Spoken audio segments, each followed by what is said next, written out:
I'm going to welcome our viewers and our listeners. This is our political analysis, Kenyans in America discussing home politics. And today we have our usual political analyst, Favor Mathai, is with us. And I'm going to welcome him to say hi to us. And I usually tell people that we are not content makers. Yeah. But we inform people. Yeah, we inform people. We are not here to make content. We are not making contents. We are discussing issues as they are. Yeah. Just trying to give our view of things. Yeah. As the way we see them. So we are not making any content. No, we are not making any content. We are We're informing just people. giving our own opinion. Yeah. Yeah. You're welcome. You can say hi. Yeah. Yeah. Thank you so much, Kiarie. Our viewers, and especially those people that are watching us from home back in Kenya, and also from here in the USA and across the globe, I want to greet you all, and I want to say that we're grateful that you've been following our program, and we ask you to continue watching us, and you can also make your comments whenever possible. Thank you. Okay, you're welcome. We had a lot of activities. Of course, yes. Last week. Mm-hmm. Last week when we were here on Monday, we said we don't have cabinet. That's true. And we wondered when our good president is going to announce his cabinet. Yeah. But the following day, he announced his cabinet. Yeah. Do you have something to say about that cabinet? Yes, I've got a lot to say. Of course, it was long awaited for him to announce the new nominees of the cabinet. And of course, we should realize that before he announced the cabinet, he had a cabinet meeting. That morning. With a cabinet that is already in existence, that was left by the previous administration. And cameramen noted a lot of things. Of course, Even body languages. Even body languages and everything. And they were communicating a lot. Yeah. I must say that there was a lot of tension. Yeah. In that cabinet. Yeah. And I don't think that this cabinet did not know how to behave with the new president. And again, some of them were obviously very annoyed. They looked very annoyed. Yeah. They looked very angry.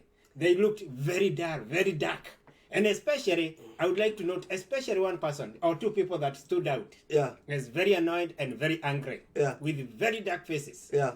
And one of them was Munya. Yeah. And Eugene Wamano. Yeah. And it's like, even Eugene Wamano, you realize that the president greeted everybody in that room. Yeah. With his own hands. Yeah. Went all around the room greeting everybody. Yeah. And Eugene Amano is like he greeted the president just reluctantly. Yeah. It's like he did not even want to greet him. Yeah. But it is also good to note that this one did not even... It's like it didn't affect the president in any way. Okay. And of course, he started the cabinet meeting with a word of prayer. I noticed something. The attendance was 100%. Why do you think some people never dodged that meeting? I tend to think that... Because the attendance was 100%. Yeah, it was 100%. Yeah. And I think that maybe they had a memo. Yeah. They had a communication that was asking them to come and attend all of them and not to fail. And of course, they didn't know what the president wanted. So they had to come and I saw them with the files. Yeah. And things that were ready to communicate whatever they were supposed to do. Yeah. Yeah. So the president started with a word of prayer. Okay. How was that memo that made Munya and Macheng to attend the... if they were asked to attend by the president, they did not know exactly whether they were being asked to come and hand over or exactly continue. Yeah. They did not know what they were expecting. Yeah. Yeah. So they just had to come and see what the outcome. Yeah. Yeah. And it happened. Say something about body languages. The body language is that, especially that I've said that some people are generally very angry. Yeah. Very annoyed. Of course, you'd expect that because they thought that some of them, you remember that during the campaign, they had been promised positions in the cabinet by and Raila it was Odinga, guaranteed. And it was guaranteed by Raila Odinga. Yeah. Now that they missed and Yeah. they failed to win in that election. Yeah. Of course, you can understand their disappointments. Yeah. That is why they were very angry. They were very dull. Yeah. And of course, you could tell that they were not very happy at all. Yeah. Yeah, but all the same, they had to be there. Yeah. And you could tell that it is only their bodies that were there, but their mind was elsewhere. Yeah. Yeah. President opened with a word of prayer. Of course, yes. Why do you think he did that? The president has set himself up and has made it very clear that he's a godly man. Yeah. He's a God-fearing man. Yeah. And he does not fear to say it. Yeah. And he's very proud about it. Yeah. And, he has openly said that his victory was God-given. Yeah. And he was prayed into victory. Yeah. So people prayed for him into victory. And therefore, he wants to portray himself, and he wants everybody to know that himself is a God-fearing man. Yeah. Yeah. And he read the prayers himself. Not that he appointed somebody else or asked somebody else to pray, to lead in prayer. Yeah. He played himself. Yeah. And even today, you remember he also had another cabinet meeting today. Yeah. He also led with a word of prayer. Yeah. So we can say that this is a norm. This will be a norm in those cabinet meetings from now henceforth. Yeah. For as long as his administration is in office. Immediately after that cabinet meeting, something happened.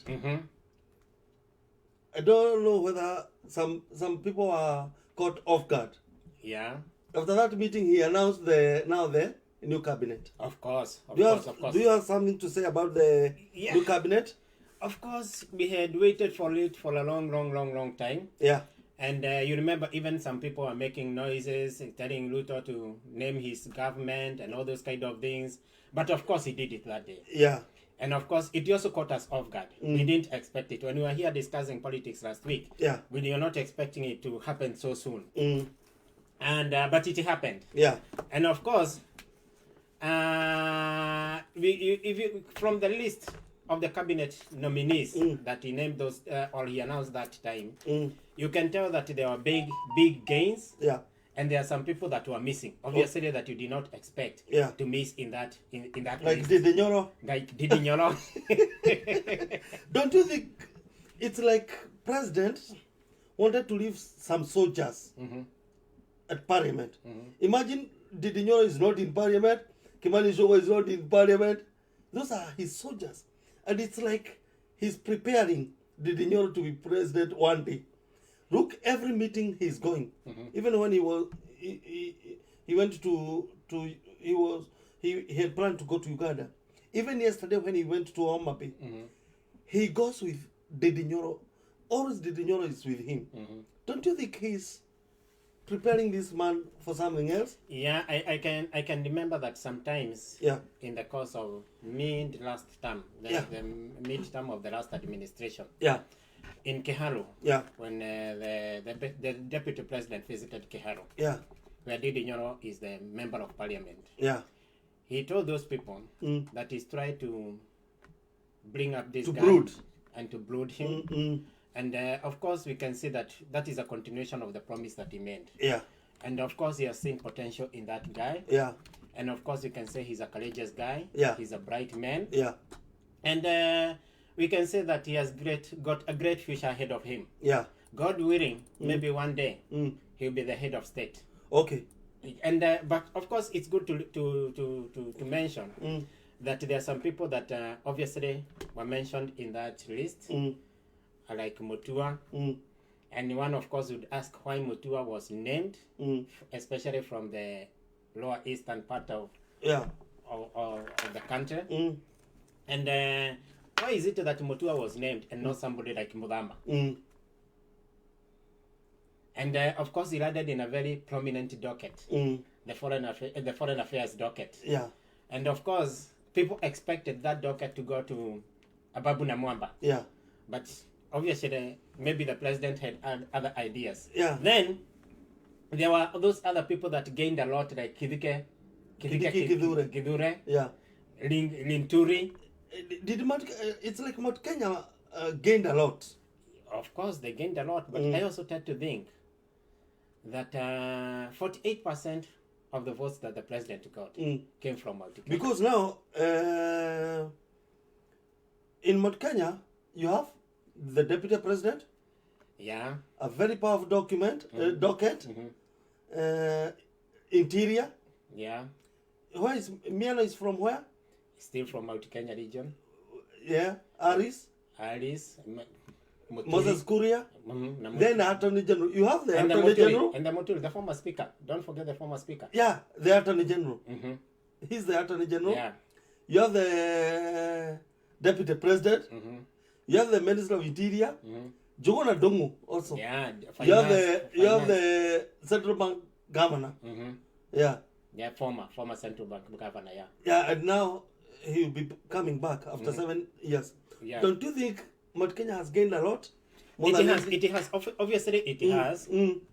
But I must also say that they earned that thing. Yeah. They earned it because, like, taking into consideration that this is where the former president came from, Yeah.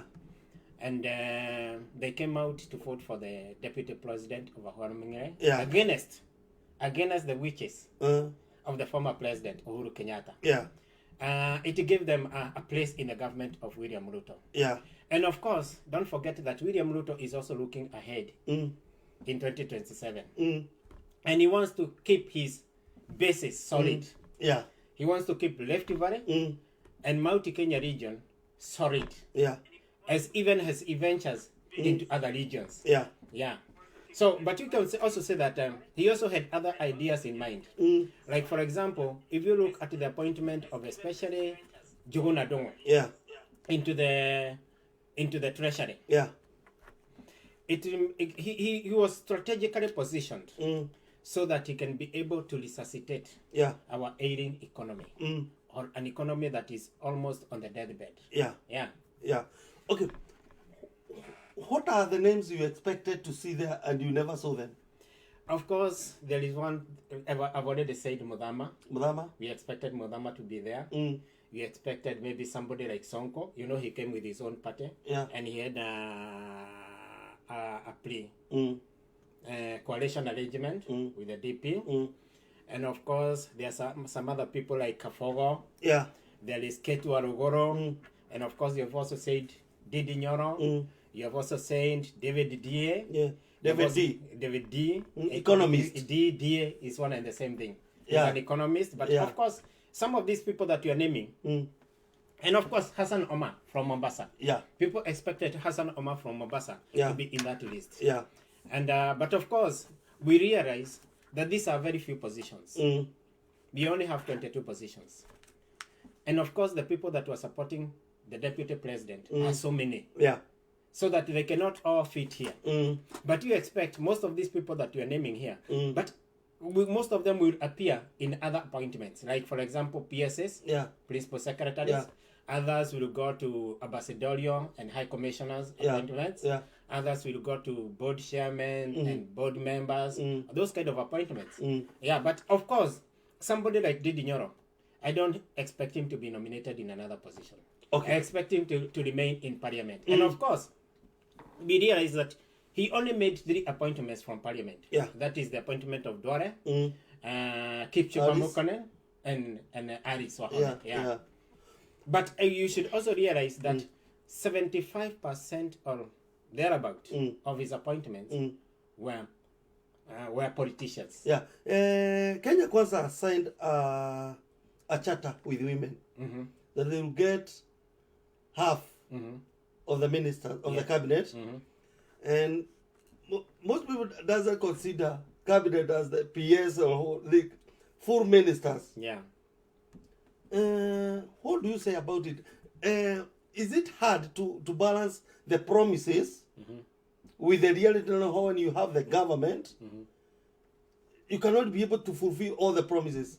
Although our good president has proved that he is a man who can keep, who can honor promises.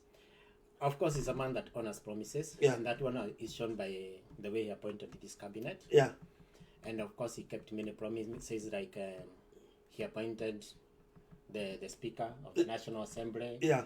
and the Senate, Yeah. both the Tangura and this guy from the coast. Yeah. And of course, in this list, you can see also that he kept the promises. Like, for example, you can see appointments from Western Region, can see appointments even from Mount Kenya region, appointments from the coast region, and he tried to balance. He tried to balance. But on the gender issue, Yeah.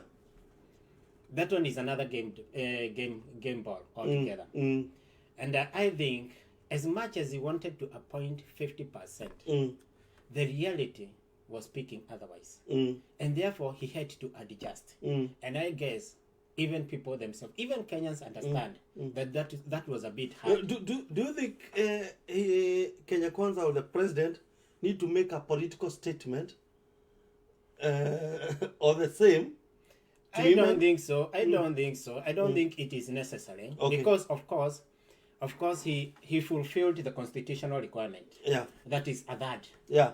of either gender should be at least represented in there, in whatever, even in elective, in appointed positions. Yeah. Of course, he fulfilled the constitutional requirement. Yeah. So whatever else is needed, maybe in future. Yeah. But not right now, because right now, politics in Kenya is dominated by men. That's true. But even the constitution and even I guess even the court agrees with us and says that these things should be progressive. It should not be made in a haste.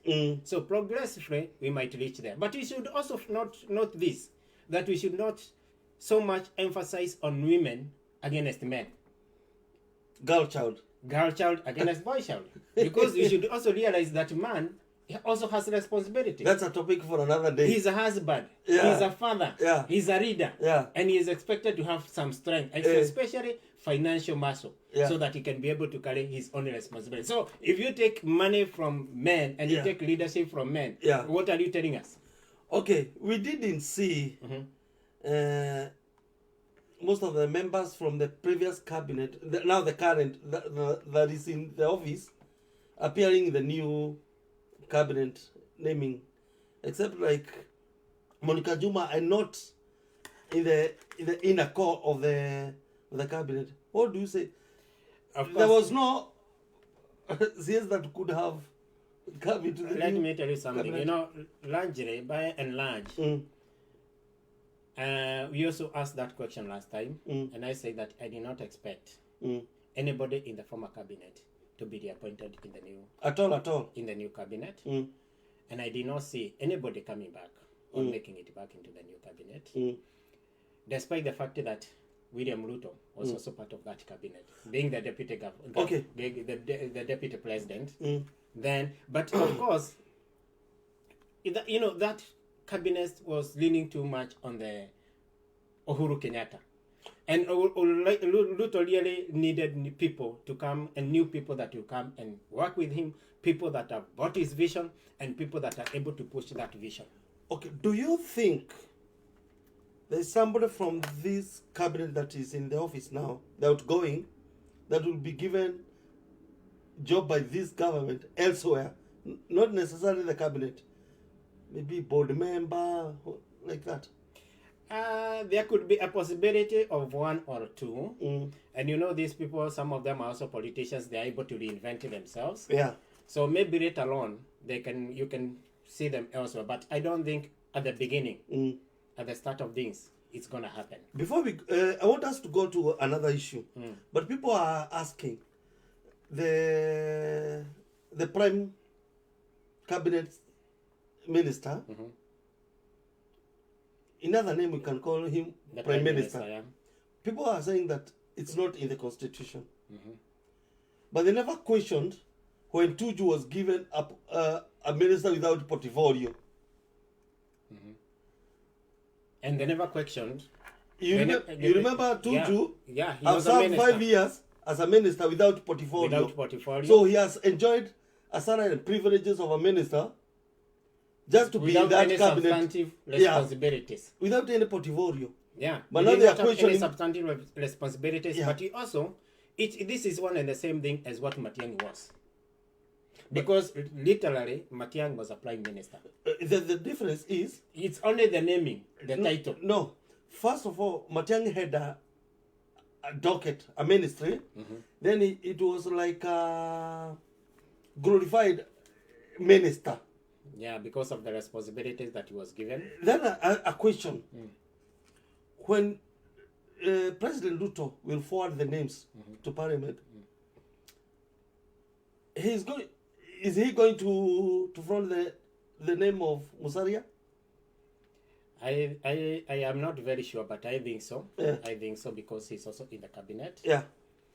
And I think maybe the constitution gives the president a leeway to create such a position. Yeah. Because there is nowhere the constitution says that he cannot do it. Yeah. And of course, he's a wise man. He must have, and he has his own advisors. Yeah. And of course, this thing is not that it just came up. It did not crop up from nowhere. Yeah. It was pre-agreed even before the elections. Yeah.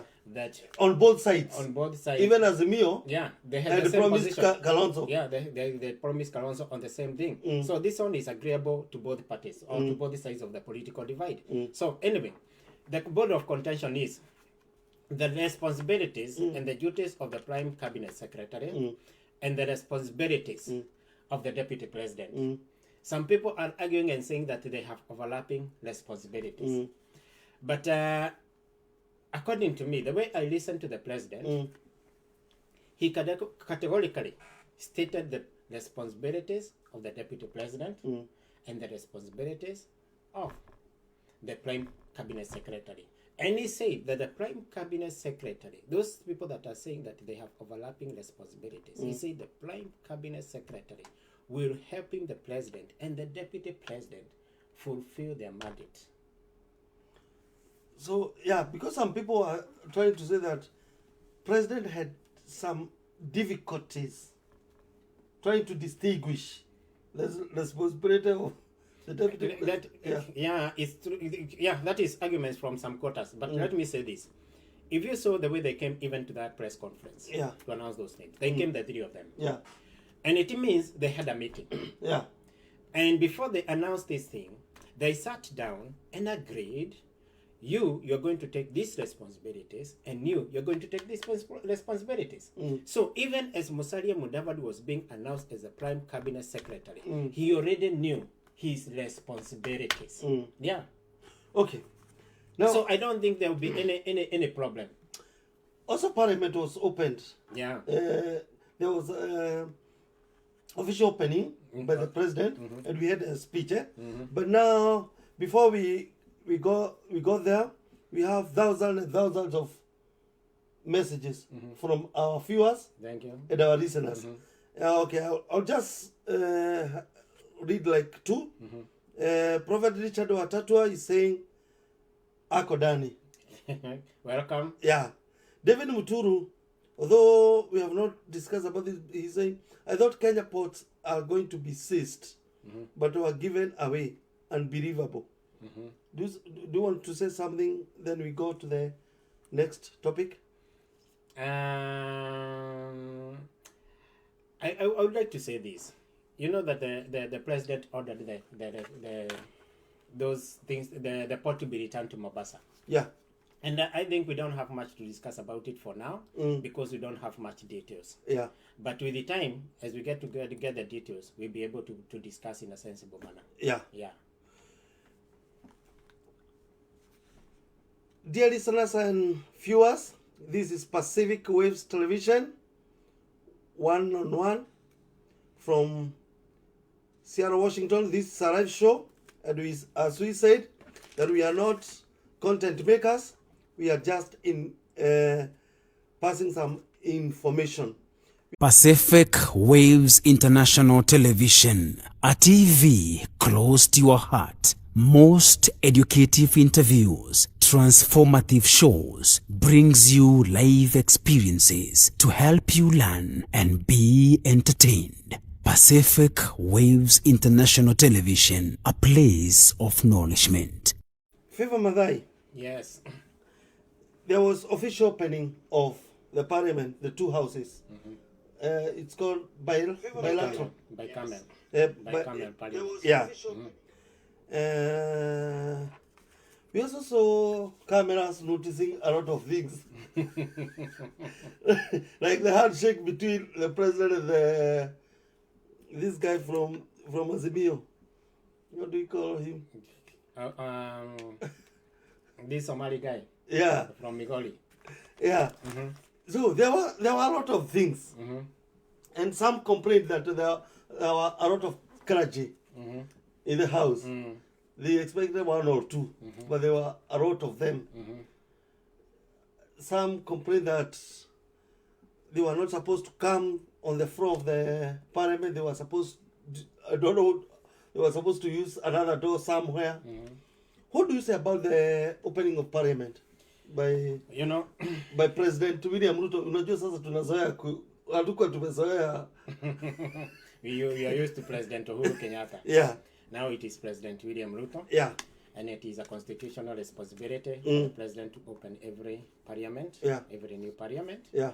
And of course that is why he was there. And one thing that we realized is that okay, let me start by saying there is no mistake of many clergy being in parliament. Yeah. And of course we know that the Ruto administration involved the church in a big way. Yeah. In their campaign and in everything. Yeah. And even in the inauguration ceremony, you saw the clergy played a big role and a big part there. Yeah. And of course we have said that President William Ruto is a godly man. Yeah. So there is no way you'd expect the clergy to be left behind. Yeah. They had to be there. We saw Sabina Shege complaining that they were very many. Let them complain. Yeah. You know, there is a Kikuyu saying, maitho maciũra rĩ matigeragia ng'ombe ciĩke atĩa cinyue maĩ ici macio no tuge nĩ maitho maciũra and ciũra cikaraga ikĩnegenaga and they can keep on making noises and the cows are taking water still, so the noises that they're making will not prevent Ruto from going on with what he's doing. Yeah. But you should also say that people also complained on another thing, that he gave a very short address and the shortest in the history of Kenya. Yeah. But it only took him 33 minutes and it was done. Unlike maybe Moi, Kibaki. Or maybe he's a young chap, doing things chap. I would like to say this from the onset. These very long speeches, sometimes they do not even help.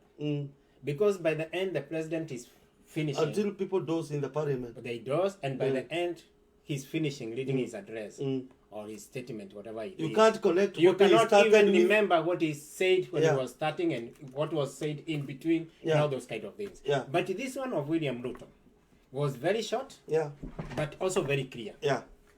Because he dealt with certain issues that you can clearly say that these are the issues that he wants to deal with in his administration. Yeah. Like, for example, he talked about ministers being given permission or Parliament changing the standing orders to allow ministers to go and answer questions in Parliament. He also talked about housing. He talked about so many things. Yeah. So you can tell that his even Hasras Fund and all those kind of things. Yeah. So it was short or it was brief, but it had a lot of content that were very clear. Yeah. Yeah. And of course, before let me say this. We should realize that before he came even to open Parliament, a day before, he had met with the Safaricom, KCB, and NCB. Those lenders. Those members, those lenders, financial lenders. Yeah. And you could tell in that meeting that the president passionately spoke for the Hasra. Yeah. For the Hasra nation. And he negotiated with these lenders of M-Shwari and Fuliza to reduce the interest rate. Yeah. They negotiated the interest rate. It came to it was reduced by half 50%. That is 50%. Yeah. So, and you could see the passion, the enthusiasm that was in him when he was talking about the Hasra and the Hasra nation. Yeah. And he also talked about this, what do you call it? CRB. Yeah. CRB. CRB is when you is where names are taken when you are unable to pay a loan. Credit Revenue Bureau. Yeah, whatever it is. Yeah. Your name is taken there, so that when you go to borrow money again and your name is appearing on CRB, you cannot qualify for a loan. Yeah. And the president passionately argued against this thing. And of course, he said he's not against CRB. but he's against people being blacklisted. Yeah. That they can never be given another lifeline Mm. to borrow just because somebody failed Yeah. to pay a certain money Yeah. or a certain loan. Yeah. And he's saying that instead of CRB, this blacklisting, why don't we have a scoring system where somebody is rated according to the way he repays his own loans? Yeah. And I think that is a better system because this one does not disqualify you completely. Yeah. It only says that if you and it is the same system that is Credit being used, score. credit score. It is the same system Yeah. that is used here in the US. Yeah. Whereby if you've got a very high credit score, Yeah. you can qualify to buy a house, you can qualify to buy a car without any problem. Let's make our listener and viewer understand what is credit score. Yeah. Credit score is when you go to a bank, you want a loan. That person doesn't know you, Yeah.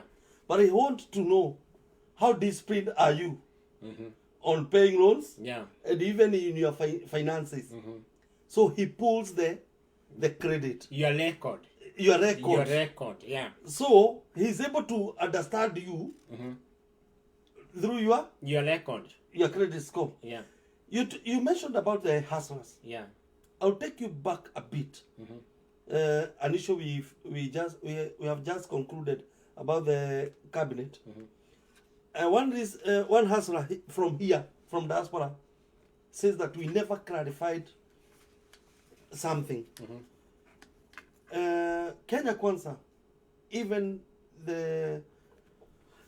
our good president, when he was deputy president, he signed a charter with diaspora people. He promised them diaspora ministry. Now they are wondering is when the two dockets are together, whether it's going to cater for the needs of the Kenyans in diaspora. Maybe you can say something about it. Yeah, let me say. I'll come to it. Yeah. But first of all, let us finish with this credit thing. Credit, okay, yeah. Yeah. So the president was very passionate about this credit score system. And for me, it is a better system. Yeah.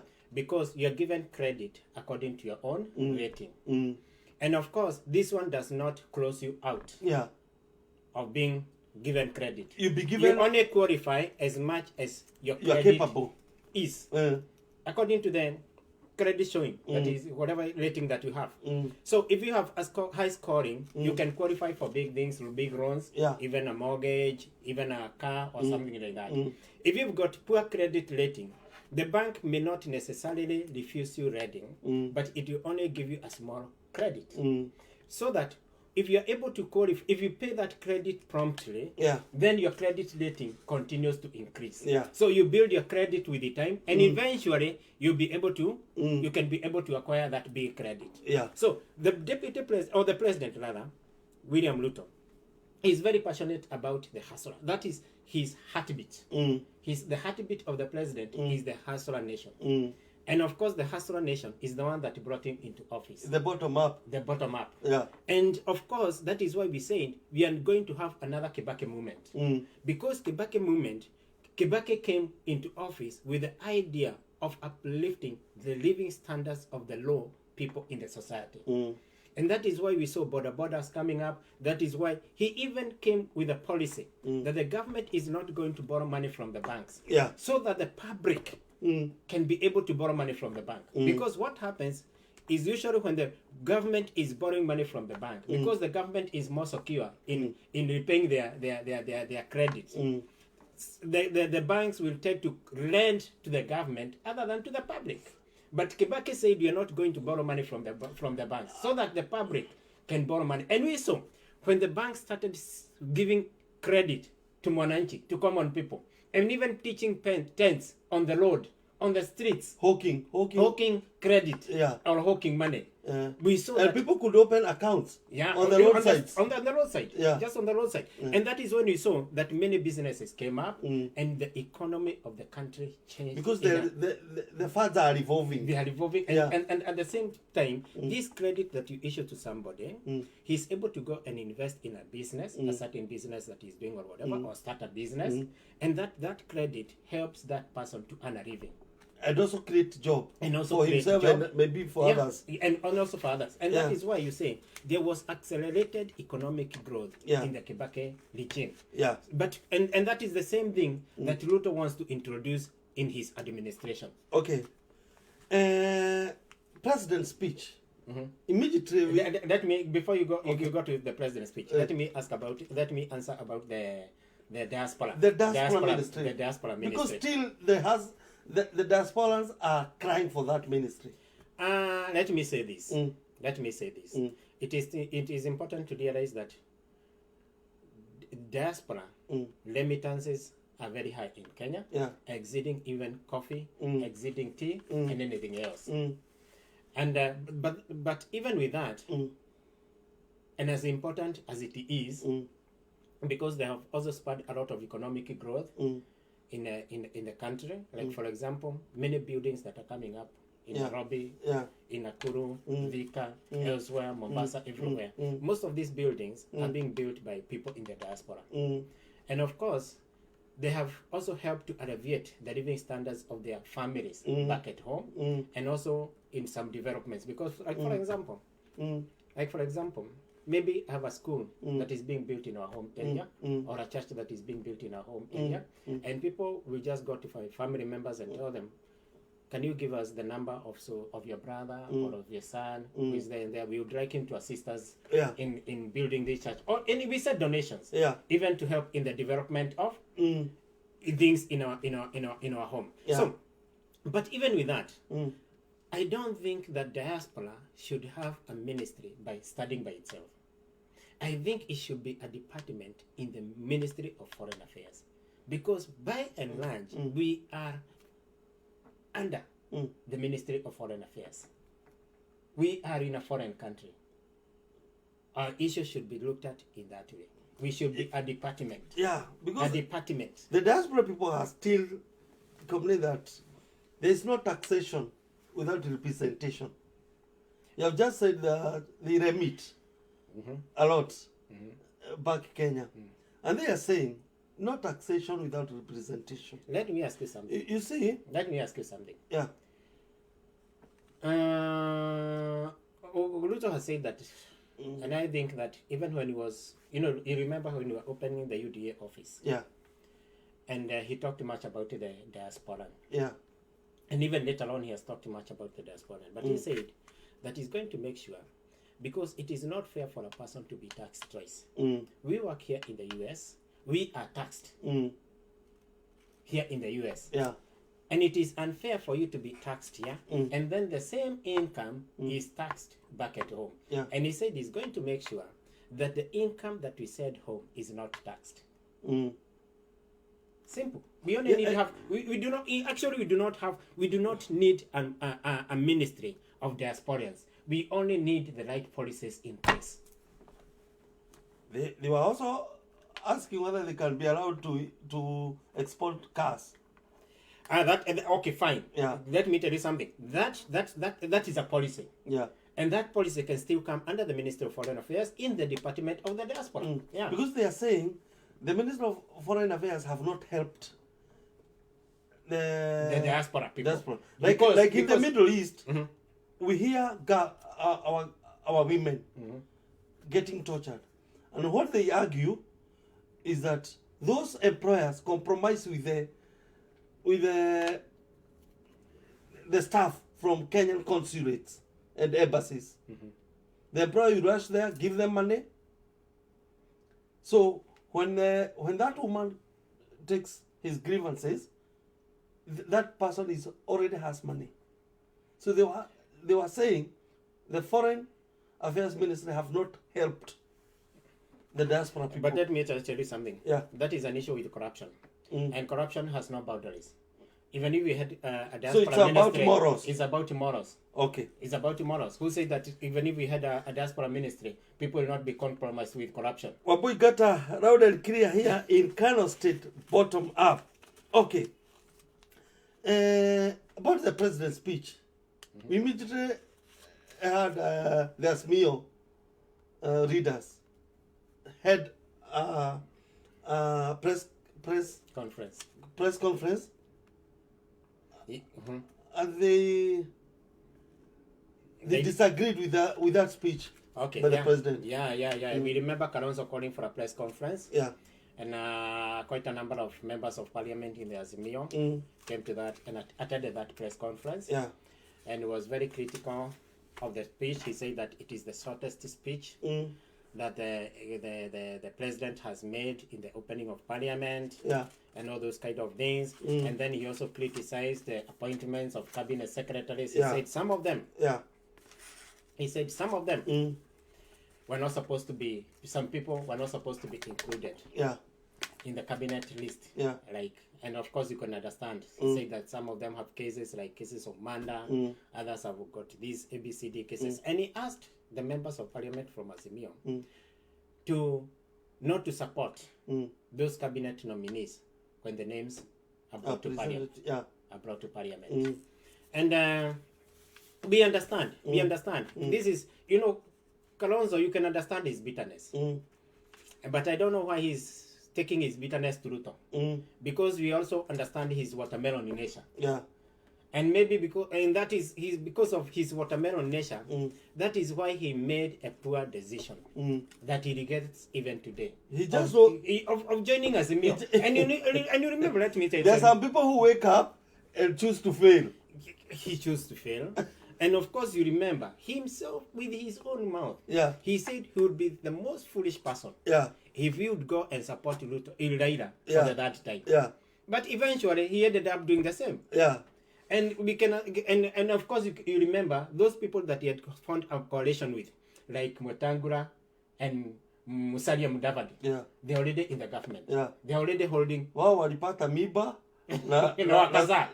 miba na crocodiles na mamba on their way to Canada. That's true. They at least they got it. Yeah. So let me say this: he's bitter. Yeah. But his bitterness should not be directed at William Ruto. Yeah. His bitterness should be directed at himself because he made those foolish decisions. He just woke up and chose to fail.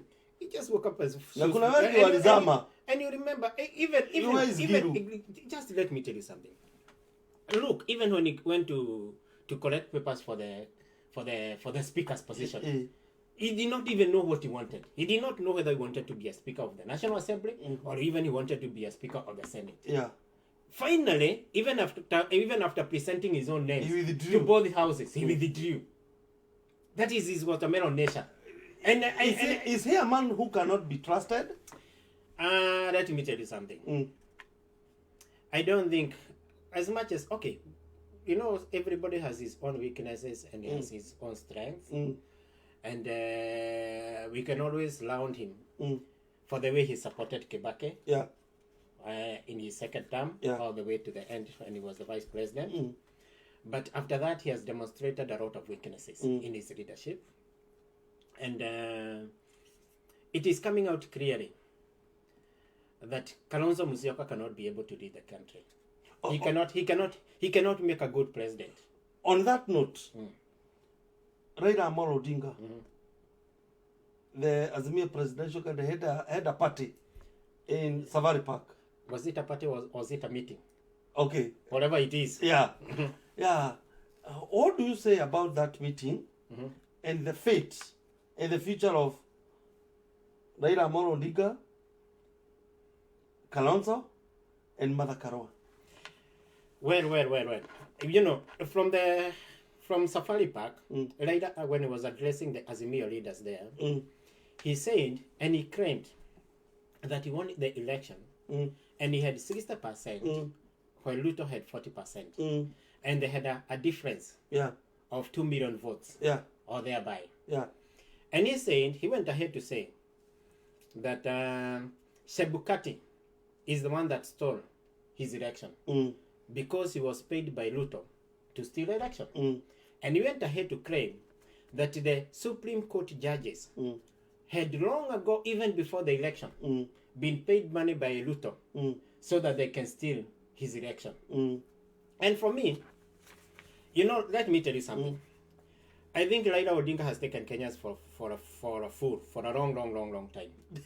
and it is time we told him off with these foolish ideas. Because let me tell you something. Kenyans today are educated. Kenyans woke up and went to vote. They followed everything that was going on in the voting process and in the counting process of those votes. So to come up here and tell us that the election was stolen, and it is something that we are following, and he says that the servers were not opened. Yet we remember that the server were opened, and you only needed to go to the website, download those things, and count those votes. Yeah. So it is, and I think some people are sick. Yeah. And I think Raila could be mentally sick. He could be mentally sick and people do not know. They still believe that it was stolen. He still believes that it was stolen. And I think somebody should take him to the hospital, to a mental hospital for a checkup. Because this guy. They say that this guy they call from Switzerland. Is it Switzerland? Who was hacking the whatever. Kamango, yeah. And of course, and it was proved not to be true. It was proved, even when the servers were opened, it was proved not to be true. But they have these allegations and rumors. They said rumors, right, left, and center, everywhere, just to confuse their supporters. Actually, this thing is supposed to confuse their supporters. Do you think? And you know why he's doing that? He just wants to keep his support base solid. And there are those people that are brainwashed and they believe that the election was stolen. Then he wants to keep the support base strong and solid for the 2027 election. Do you think Raila will fight for president? Of course. That is why I'm telling you he wants to keep his support base solid for the 2027 election. Yesterday, the deputy president. But I want to say this. Let me finish by saying this. You asked me the fate of Raila Odinga, Kalonzo Musyoka, Mathai. I can tell you categorically, without any fear of contradiction, that Raila Odinga will never be president in the Republic of Kenya. Do you think Azimio will survive the 5 years? Okay, fine. ODM will survive. What about but not Azimio? Azimio? ODM will survive, but not Azimio. By the time we draw close to the next election, all these people that you're seeing in Jubilee and other fringe parties will be backing Ruto. Okay, yesterday, the president, William Ruto, visited Homa Bay in a church service. And no elected member attended. Yeah.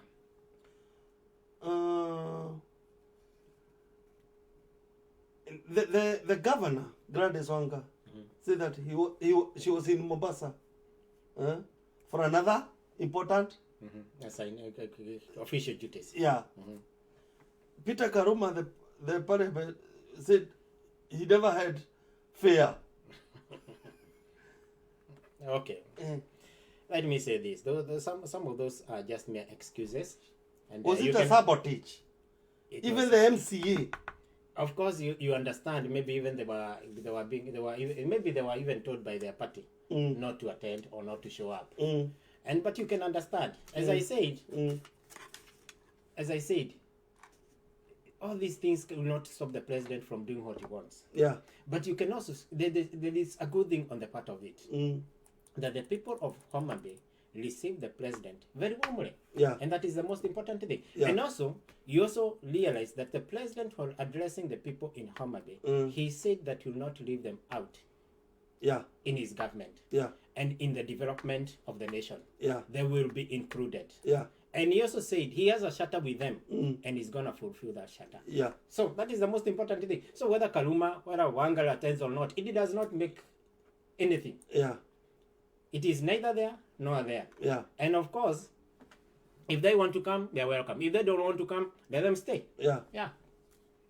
And of course, we have also said this.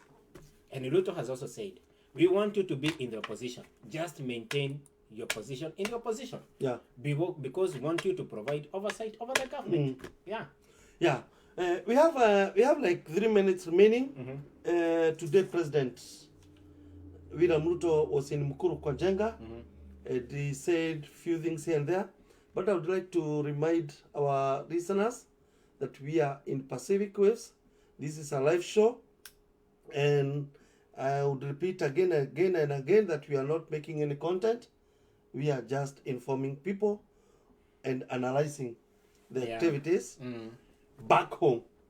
Yeah, this live stream is coming live from Washington, United States of America. Pacific Waves International Television, a TV close to your heart. Most educative interviews, transformative shows, brings you live experiences to help you learn and be entertained. Pacific Waves International Television, a place of nourishment. Okay, Favor Mathai. Yes. President was in Mukuru kwa Jenga, and he promised something. There was a lot there. Then they want to complete to do 15,000 units, and he said those hustlers, those people from the bottom. Even President said that they pay to go to toilet. That's true. To toilet, and he said that amount they pay 3,000. They'll pay them as mortgage. And at the end of the day, like after 15, 20, 25 years, the unit will be theirs. What do you say about it? I guess that is the best idea that has ever happened to the low-income earners people. And it is something that should be encouraged. And we wish that this idea and this thing can go on to every other place. But of course, we heard him say that he's going next to Kibra and next to other areas, to Mombasa, elsewhere.